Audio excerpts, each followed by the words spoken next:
Bonjour à tous, bienvenue sur Jour du Tarot. Dans cette vidéo, nous allons nous intéresser au côté obscur. Quel est votre côté obscur inconnu? Comment est-ce que vous pouvez l'utiliser? Où est la lumière? Comment y aller? On va un petit peu creuser dans les décombres et les secrets de l'inconscient. Peut-être que c'est un côté obscur que vous ne voyez pas comme obscur. Peut-être que vous ne le voyez pas du tout. En tout cas, c'est un tirage très intéressant pour aller en soi et découvrir des choses sur soi. On va faire deux grands tirages. Vous avez le choix entre ici le tarot Grand Luxe et le tarot Manara. Ils sont très différents. Le Grand Luxe, c'est la force qui est sortie ici. C'est un tarot qui ressemble à un tarot classique. Et le tarot Manara, c'est un tarot voilà, qui a des images érotiques. Soyez prêts. En tout cas, il est aussi très très bon et c'est pour ça que je l'ai choisi pour trouver des choses les plus obscures et les plus cachées. Le choix des tarots n'est pas anodin. Les deux sont extrêmement pertinents pour ce genre de tirage, donc choisissez celui qui vous attire le plus en ce moment. Et si vous avez choisi, on va aller dans la description et nous rendre directement au tirage. Comme ça, vous pouvez le réutiliser si vous le souhaitez pour un autre moment ou pour une question plus particulière. Vous pouvez vous demander quel est votre côté obscur dans une relation, par exemple. Posez la question comme vous le souhaitez, choisissez le tirage et mettez cette vidéo en pause si vous avez besoin de plus de temps. De mon côté, je vais tout de suite commencer avec la première possibilité, le tarot Grand Luxe. D'abord, quel est-il ce côté obscur? Qu'est-ce que le côté obscur chez vous?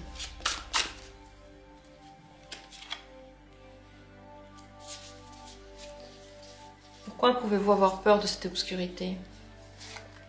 Pourquoi au contraire vous pouvez l'aimer, cette obscurité? Que faire pour la dépasser?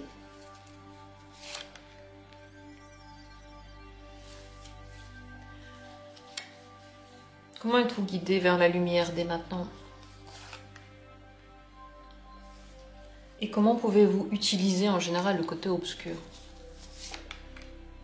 Puisque rien n'est un hasard. Tout ce qu'on nous donne, c'est donné pour quelque chose. Et pour finir, quelle est la lumière chez vous? On va dire le revers de ce côté obscur, quel est-il? La lumière de ce côté obscur. Chaque petit élément en nous a ses deux côtés, ses deux tranchants. À nous de savoir surtout prendre conscience et ensuite les utiliser. Voilà, on va dire le plus grand plus de ce tirage, c'est ce qui va nous permettre de comprendre et de faire. Asseyez-vous confortablement, vous n'avez plus qu'à vous détendre et regarder les cartes. Le côté obscur, quel est-il? C'est le 10 d'épée. Ici, il y a beaucoup de choses surtout qui passent par l'intellect. L'intellect, c'est la logique, tout ce que vous pensez, comment vous le pensez, le bon sens, la raison. Et cette raison, chez vous, peut être omnibulante, tellement forte, tellement critique et intransigeante qu'elle vous enlève toute joie de vivre.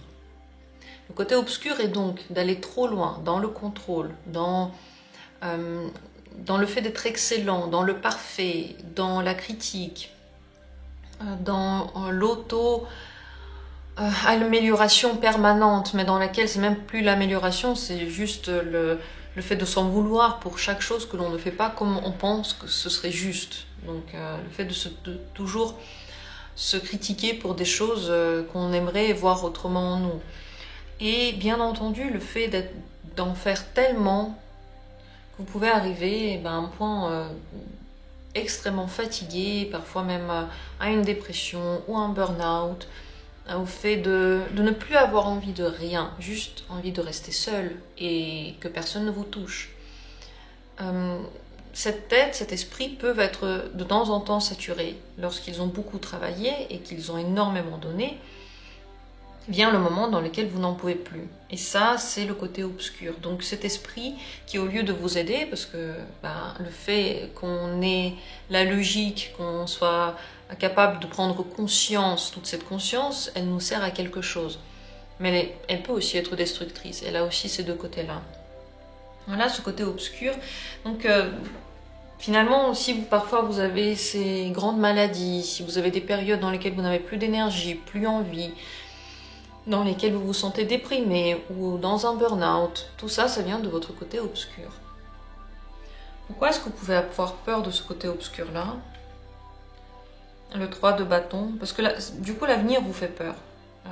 Ce qui fait peur, c'est même pas le moment présent, c'est comment vous allez réussir avec cette lourdeur-là et ce bagage incroyablement difficile à porter, comment vous arriverez avec à avancer, à voir le futur, à conquérir quelque chose. Ce qui fait peur dedans, c'est que vous pouvez avoir du mal à vous dire comment c'est possible d'arriver à un niveau où je fais les choses parce que j'en ai envie, et en même temps, ce futur qui fait pas vraiment plaisir. Parce que de toute façon, plus tard, c'est encore des critiques, ce sera jamais bien. Les personnes perfectionnistes, ils peuvent très vite se rendre compte de ça. Quand on est perfectionniste, c'est jamais assez bien. On fait, et puis on trouve toujours un truc à redire. Et ça, ouais, c'est pas super, on se dit pas assez merci dans ces situations-là. Ce qui peut aussi vous faire peur, c'est qu'il progresse et il prend de plus en plus d'ampleur. Plus vous vous adonnez dans cette noirceur-là, plus elle prend d'espace, moins vous avez l'impression que vous pouvez vous en sortir. Plus vous avez l'impression d'avoir mal à la tête et mal partout. Plus vous pouvez avoir de maladies aussi. Donc ce n'est pas quelque chose qui reste statique. Ça progresse avec l'énergie que vous lui donnez. Plus vous la nourrissez, plus elle devient grande, cette énergie. Pourquoi est-ce que vous pouvez l'aimer par contre? Ça c'est une question très intéressante, puisque si vous la nourrissez, c'est que quelque part, il y a un truc qui vous plaît aussi. Le 2 de bâton. Vous l'aimez parce que vous pensez que grâce à elle, vous pouvez découvrir de nouveaux horizons en vous. C'est toujours l'idée que un deuxième souffle va s'ouvrir, et avec ce deuxième souffle, la nouvelle énergie va vous permettre quelque chose, d'arriver à faire quelque chose. Donc l'envie ici, c'est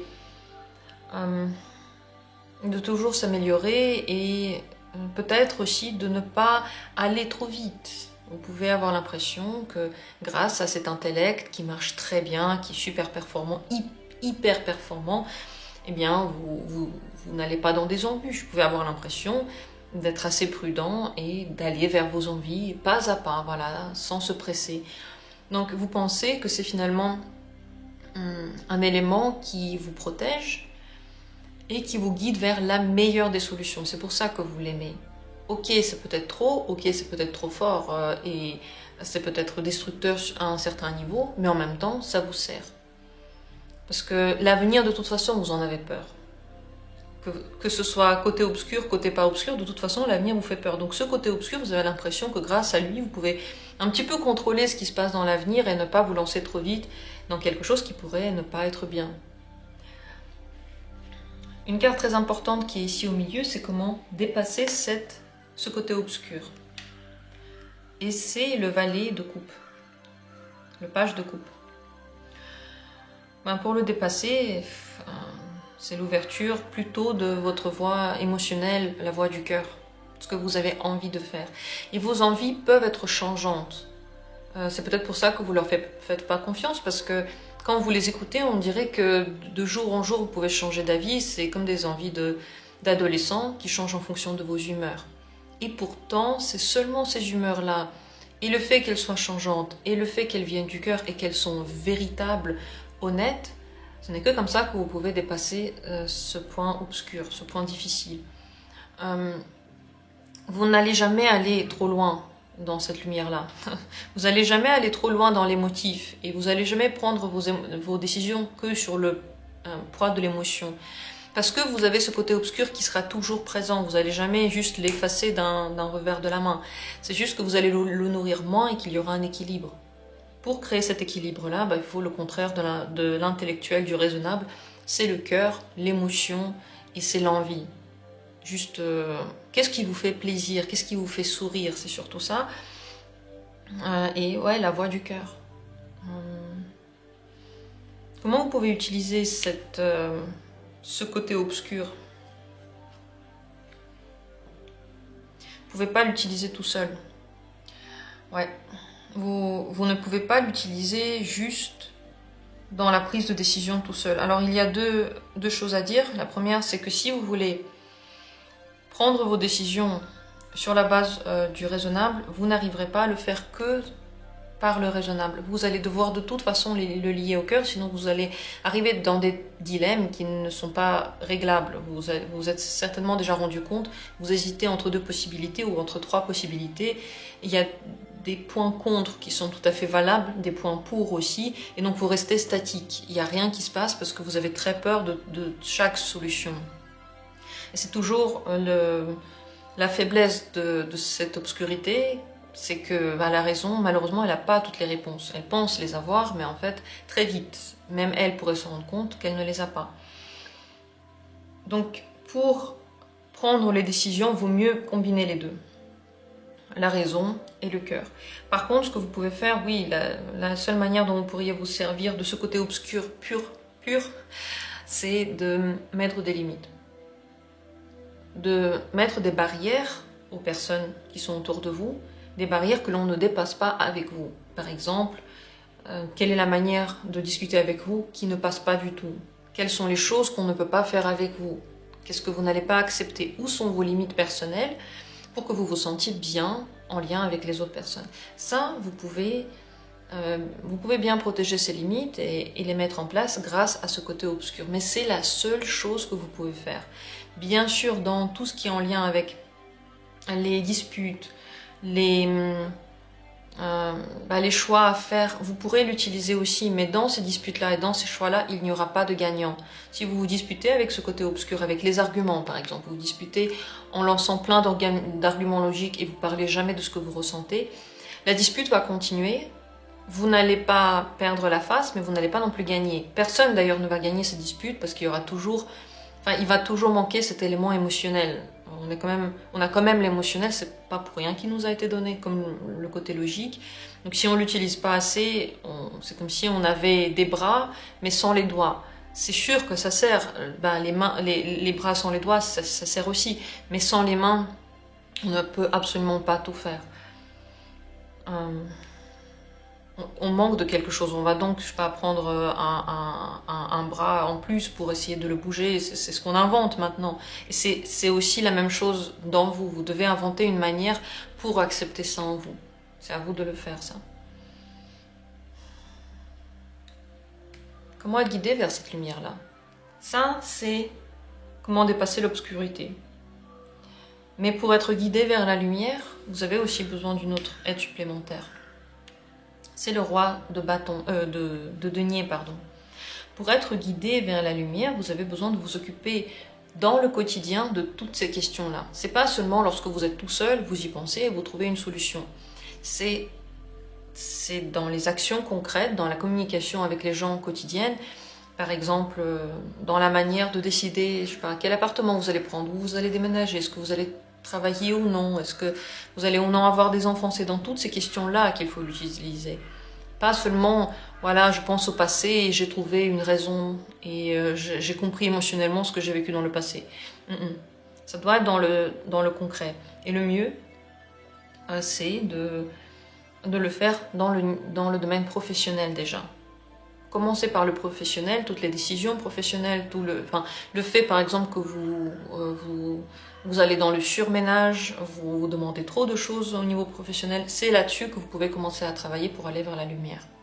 Parce que c'est au niveau professionnel que vous allez le plus avoir de fatigue, même si dans les relations aussi, mais d'abord dans le domaine professionnel. Pour tout ça, pour y arriver, il faut d'abord que vous soyez le plus indépendant possible. Au niveau financier, vous pouvez vous le demander ça à la vie pour que financièrement ce soit plus stable si vous n'avez pas encore cette stabilité-là. Et si vous l'avez, eh bien, dans votre vie quotidienne.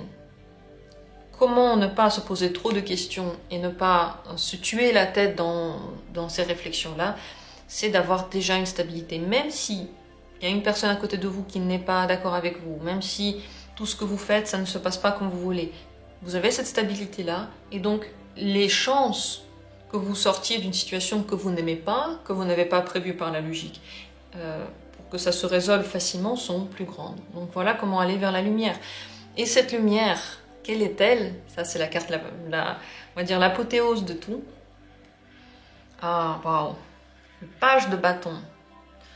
Le côté lumineux de ça, c'est exactement le contraire. C'est exactement le contraire de toutes ces pensées lassante, incessante, fatigante et de ces actions qui n'ont absolument aucune fin, c'est le page de bâton. Lui, il fait des choses seulement parce qu'il a envie.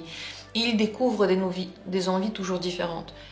Vous êtes d'accord, quand on a une envie, elle ne dure pas éternellement. Une fois qu'on le fait, vous savez, je sais pas, vous avez envie d'avoir une nouvelle relation, vous l'avez, bon bah une fois que vous l'avez, vous commencez à avoir envie d'autre chose. Ça suffit pas juste la relation. Vous avez envie, je sais pas, de partir souvent en vacances ensemble, d'acheter une maison ensemble, de faire un projet professionnel ensemble. Vous avez toujours d'autres envies qui naissent. Et ça, c'est le moteur du corps. Plus on a d'envie, plus on se donne les moyens de les réaliser ensuite, plus on est vivant, parce qu'on s'intéresse à des choses. Il y a quelque chose qui nous booste, qui donne le feu. Ces envies-là sont changeantes. Elles ne peuvent pas être toujours pareilles. Si vous acceptez ça en vous, le fait que vous n'avez pas toujours envie de la même chose, vous pouvez, je sais pas, vous battre pour avoir un travail et puis un an plus tard vous dire bah, je vais me battre maintenant pour un autre travail, j'en ai marre de celui-ci, c'est très bien. Si au contraire vous dites je ne veux plus être là-dedans mais je me suis tellement battue, alors coûte que coûte, même si ça me saoule et que ça me fatigue et que je déteste, je vais le faire, là vous êtes exactement dans le côté obscur. Pour donc vivre ce côté lumineux, vous avez besoin d'utiliser toutes vos capacités dans la vraie vie et de vivre ces envies, même si vous n'avez pas envie de la même chose tous les jours. Si tous les jours vous faites quelque chose que vous avez envie de faire, vous allez voir que vous aurez de plus en plus d'envies qui vont naître, qui vont donner de plus en plus de perspectives, d'idées et surtout de motivation. Donc on sort de cette trop grande fatigue chronique et de cette critique incessante. En même temps, il faut accepter tout ce que vous avez. C'est que comme ça que vous pouvez avancer. Si vous voulez travailler un jour sur vous, n'importe quel travail, n'importe quel chemin spirituel, ça commence par le fait d'accepter ce que l'on a, donc de le comprendre, donc d'en être conscient. J'espère que ce tirage nous a aidé, vous a aidé un petit peu plus d'aller vers cette compréhension-là. J'attends avec grand plaisir vos commentaires. Ce serait vraiment intéressant de savoir comment vous le voyez. Et bien sûr, si un jour vous avez envie d'un tirage comme ça personnel, eh bien, vous pouvez demander une consultation dans la description. Il y a aussi le mail. Mais vous savez, là, vous avez déjà des indications très importantes. Waouh, quel tirage! Il a été exquis. Je voulais le faire depuis quelques temps déjà sur la chaîne et je ne suis pas déçue. Ce qui est bien dans le fait de faire des vidéos comme ça, c'est que vous voyez tout ce qui se passe vraiment, ça se passe devant vos yeux. Et moi, j'adore faire des choses comme ça avec vous. C'est un partage.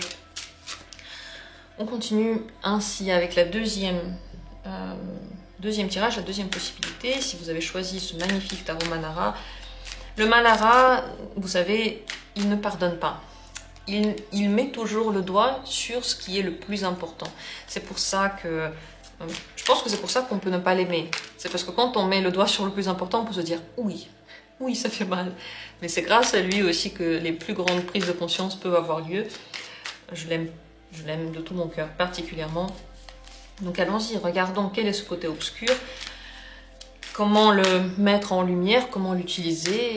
J'espère que ce tirage va vous aider à vous réconcilier avec votre côté obscur. Et surtout à le comprendre. D'abord, quel est-il? Quel est votre côté obscur?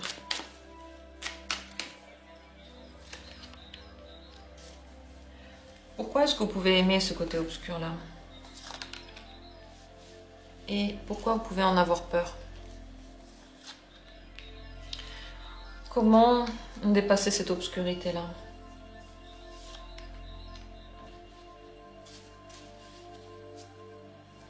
Comment êtes-vous guidé vers la lumière?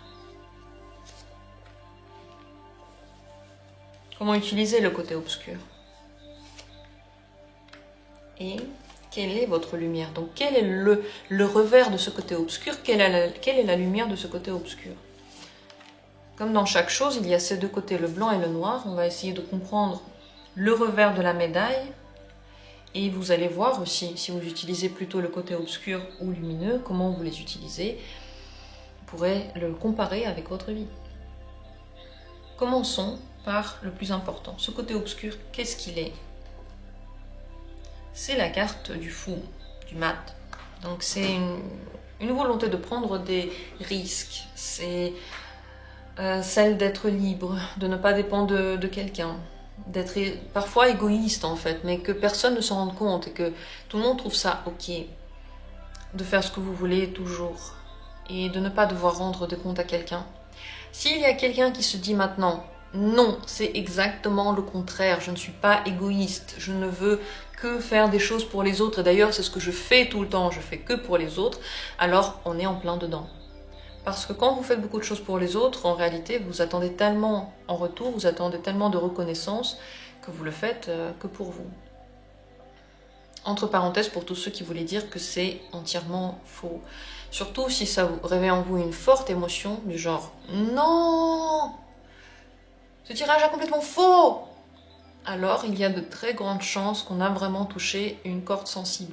Et qu'est-ce qu'il y a de mieux que de se réconcilier avec ce côté-là? Puisque il est normal, c'est normal qu'on veuille pour soi. On mange, on se développe, pas pour quelqu'un, on le fait pour soi. On a des relations, on a un travail pour soi, on a des enfants, des animaux pour soi.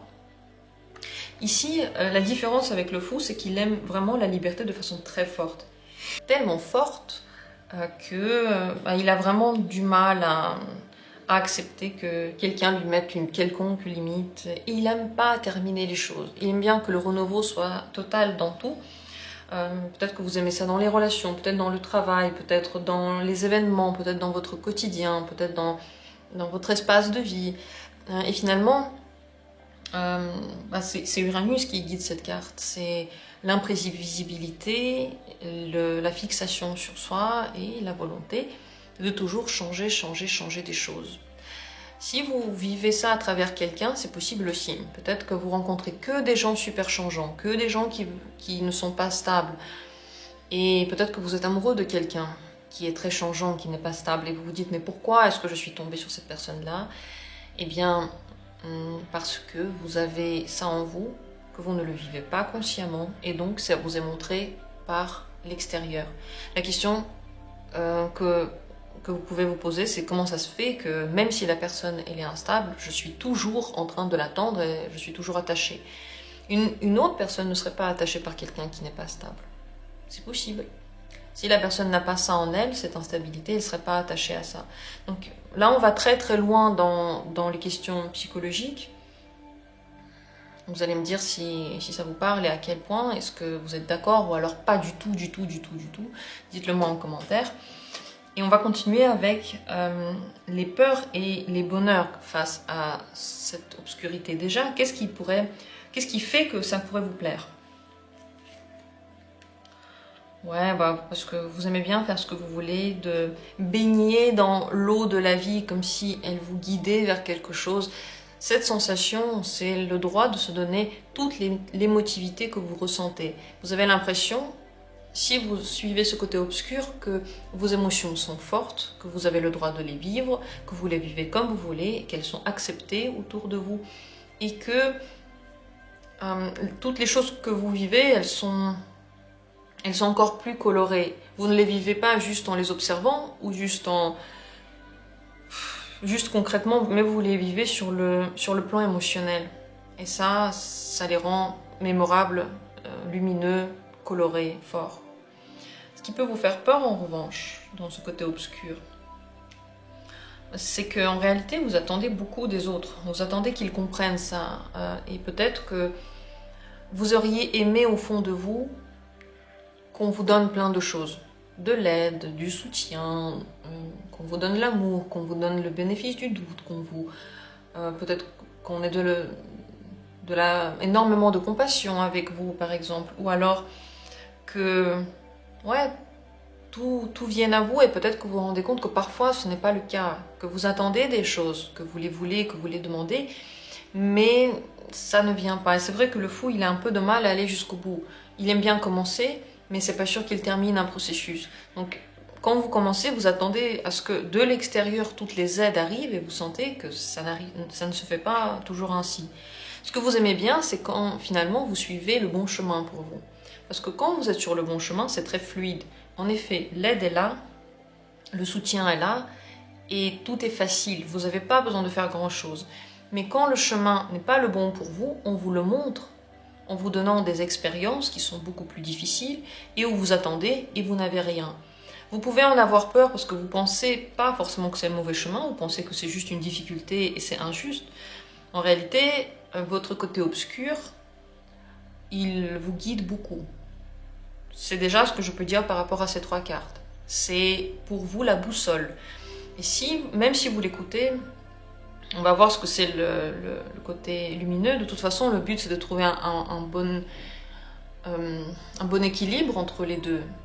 Ce n'est pas d'effacer l'un des côtés, mais c'est vrai que ouais, si ça vous fait peur, c'est parce que après vous pouvez pas tout avoir lorsque c'est difficile. Vous voulez pas faire tous ces efforts-là, vous voulez que ça vienne à vous.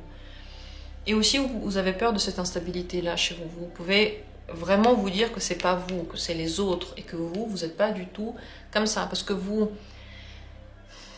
critiquez ça chez les autres. L'instabilité, l'égoïsme, le fait de penser à soi, le fait de parler fort, de se montrer plus que les autres. Vous le critiquez dans les autres. Et donc, vous ne voulez surtout pas le remarquer en vous. Vous avez peur de voir que vous aussi, vous êtes ainsi. Mais n'ayez pas peur, c'est normal, c'est ok. Qu'est-ce qu'il y a de si terrible? Qu'est-ce qu'il y a de si terrible dedans? Alors, tout de même, si vous avez envie d'équilibrer ça et d'aller plus vers la lumière, regardons comment dépasser ce côté obscur-là. Chez vous, ça passe par le travail. C'est le valet du feu. Si vous voulez un jour avoir moins de personnes égoïstes autour de vous et moins de personnes instables, ou vous-même aller plus vers une stabilité ou une constance, en tout cas, parce qu'on n'a pas encore vu quel est le côté lumineux, mais en tout cas, si vous voulez dépasser ça, c'est juste un travail sur vous. Et c'est un travail sur vous qu'il va falloir mener de façon très stricte et sur le long terme. Donc, plusieurs mois où vous faites attention à vous, vous regardez comment vous parlez, vous regardez si vous êtes d'accord ou pas d'accepter dans votre vie ce genre de personne instable, parce que si ça vous plaît pas, mais en même temps que vous l'acceptez, il y a un conflit, quoi. Soit vous l'acceptez, soit vous l'acceptez pas. Si vous l'acceptez pas, alors c'est fini. Si vous l'acceptez, alors ça reste dans votre vie. Et c'est vrai que ça voudrait peut-être dire que vous allez non seulement changer d'avis par rapport à votre vie, mais aussi par rapport aux personnes qui font partie de votre quotidien. Mais ça passe pas que par le travail. Si vous voulez que ça se passe tout naturellement, facilement, ce ne sera pas ainsi parce que le côté obscur ici est représenté par une majeure, c'est un côté très fort en vous. Peut-être que l'un de vos parents était déjà comme ça et peut-être que c'est pour ça que vous n'aimez pas ce côté.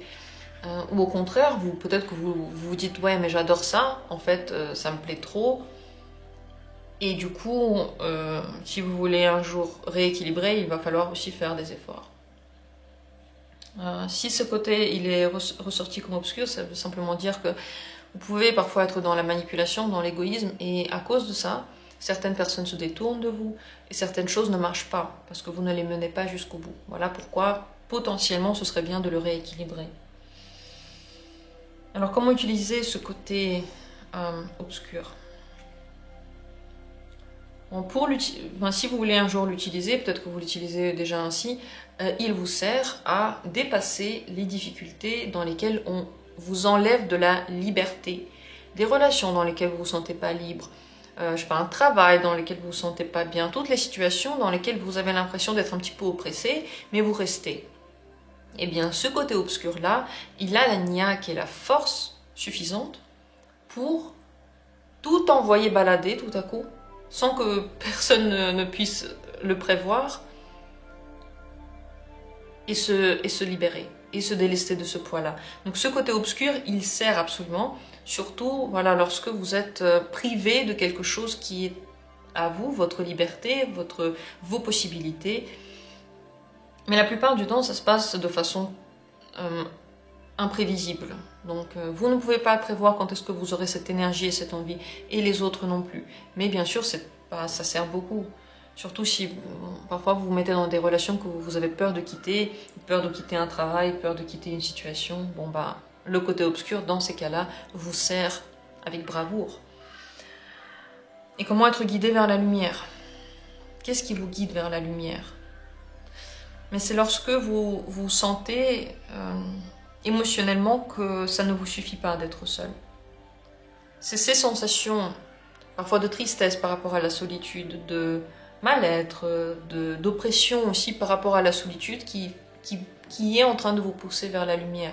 Comme je dis, le but, c'est d'avoir un bon équilibre entre être toujours avec les autres et au service des autres, et être toujours tout seul et au service que de soi-même.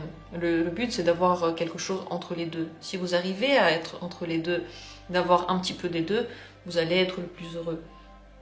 Et c'est vraiment ces états où vous vous sentez pas très bien, où vous vous sentez un petit peu déprimé parce que vous êtes seul, qui sont en train de crier « Attention, tu dois sortir de là ». C'est eux qui vous guident vers la lumière. Et vous allez dire « Ouais, mais c'est bizarre qu'on est guidé vers la lumière par des sensations pas très agréables ». Non, ce n'est pas absolument pas bizarre, c'est exactement normal. Parce que dès qu'on est guidé, ça doit être par quelque chose qui est fort. Sinon, on a de grandes chances de ne pas réagir. On a de grandes chances de ne pas prendre une possibilité et de ne rien faire du tout. Parce que quand c'est léger, on remarque « Ah bah voilà, aujourd'hui j'avais envie d'aller faire du sport, mais c'était léger, alors j'y suis pas allée ». Pour vraiment aller faire du sport, il faut que l'envie soit pressante. Alors je peux pas. Ah non, je dois aller faire du sport, j'ai pas envie, mais je me force. Vous voyez, pour faire bouger une situation, de toute façon, il faut besoin d'un sentiment qui n'est pas forcément un sentiment très agréable. C'est ce qui se passe ici. Donc il y a un truc fort qui vous pousse vers la lumière. Et quelle est-elle, cette lumière? Quel est le revers de la médaille ici? Ah ouais, c'est la constance pure et dure, c'est le 10 de terre. C'est exactement le contraire. Oui, c'est deux côtés d'une seule et même médaille. Il y a un autre côté de vous qui est ennuyé, qui aime bien être ennuyé, qui aime bien être dans sa routine, qui aime bien être dans des choses qu'il connaît parfaitement, parce que c'est là qu'il peut se détendre. Je ne vous conseille pas d'effacer l'un de ces deux côtés. Le but, je pense, c'est de les utiliser ensemble et en même temps. Le côté obscur vous aide à sortir de situations difficiles. Le côté lumineux ici, c'est cette constance, le fait de pouvoir complètement se détendre, de profiter de sa situation, profiter de son argent, profiter de sa relation, profiter du moment présent, ne pas essayer de le fuir parce qu'il va nous fuir, mais le fait de l'utiliser parce qu'il est là maintenant. Et ici, lorsque vous vous sentez tiré vers le bas émotionnellement, eh bien c'est le moment de remettre en place une routine. Ça peut être une routine juste quotidienne, par exemple faire la même chose à la même heure, ça peut être une routine dans les relations, ça peut être une routine dans le travail, par exemple rester à la même place un certain temps. Mais c'est vrai que chez vous, la routine n'est pas négative, elle ne vous fait pas... Elle ne vous porte pas préjudice parce que dedans, vous pouvez être réfléchi, stratège, vous pouvez apprendre et étudier. Vous pouvez devenir très très bon dans quelque chose. Vous travaillez beaucoup aussi. C'est ce qui vous permet par exemple d'avoir plus de revenus, plus de notoriété, plus de succès aussi. Mais voilà, quand vous sentez que c'est plus bien pour vous, le côté obscur vous aide à sortir de cette situation-là. Les deux sont nécessaires. Très très très intéressant tirage. Comme je l'avais dit, avec le Manara, c'est jamais anodin. Et ça tape toujours dans le mille. Dites-moi si ça vous a parlé, dites-moi si ça a réveillé des trucs forts en vous surtout. Et si vous avez envie d'en parler plus pendant une consultation, ce serait avec grand plaisir. Mon mail, il est dans la description de la vidéo. Mais dans tous les cas, ici, vous avez déjà toutes les clés pour comprendre, prendre conscience et utiliser tous ces côtés-là. Sur ce, on a terminé le grand tirage, les deux grands tirages sur la question de l'obscurité secrète, côté obscur secret. J'espère que ces tirages vous ont plu. Et je reviendrai bientôt avec d'autres tirages. En réalité, il y a une vidéo par jour. Il y a beaucoup de vidéos qui existent déjà, elles sont toutes intemporelles. N'hésitez pas à les taper dans les vidéos qui existent, dans les playlists, à chercher des mots-clés. C'est une bibliothèque énorme que j'ai réussi à filmer pendant ces quelques années. Donc, vous pouvez vous en servir avec grand plaisir. Merci à tous d'avoir été là et à bientôt pour d'autres tirages.